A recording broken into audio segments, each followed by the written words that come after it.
তুমি বলেছিলে বিয়ে ঠিক হয়ে গেলে সব ঠিক হয়ে যাবে। হবু স্বামীর সাথে কথা বলতে বলতে তোমার সাথে কথা বলার অভ্যাস পাল্টে যাবে, সব ভুলে যাব।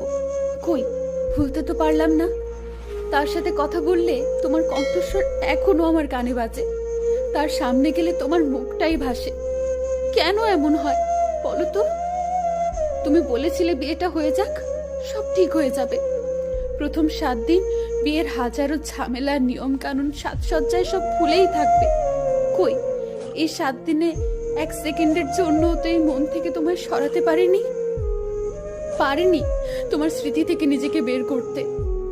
আমার তো আরো বেশি মনে পড়েছে, কারণ এই দিনটা তো তোমার আর আমার হওয়ার কথা ছিল। তবে কিভাবে ভুলি তোমায় বলো তো? তুমি বলেছিলে মেয়েদের একটা বেবি হলেই সব ঠিক হয়ে যায়, স্বামী সন্তান সংসার নিয়েই ব্যস্ত হয়ে পড়ে। নানান ব্যস্ততায় অতীত আর মনে পড়ে না।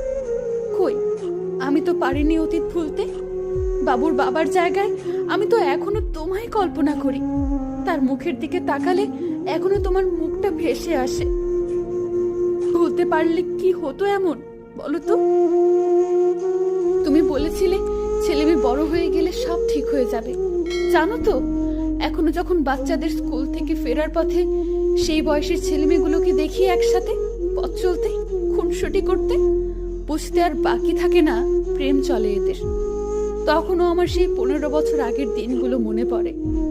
চোখের কোণে হাত দিয়ে দেখি সে কি জল, তাৎক্ষণিক মুছে ফেলি। বাচ্চাগুলো দেখলে কি ভাববে বলো তো? এইভাবেই দিন যাবে, মাস যাবে, বছর যাবে। তোমাকে আর ভোলা হয়তো হবে না।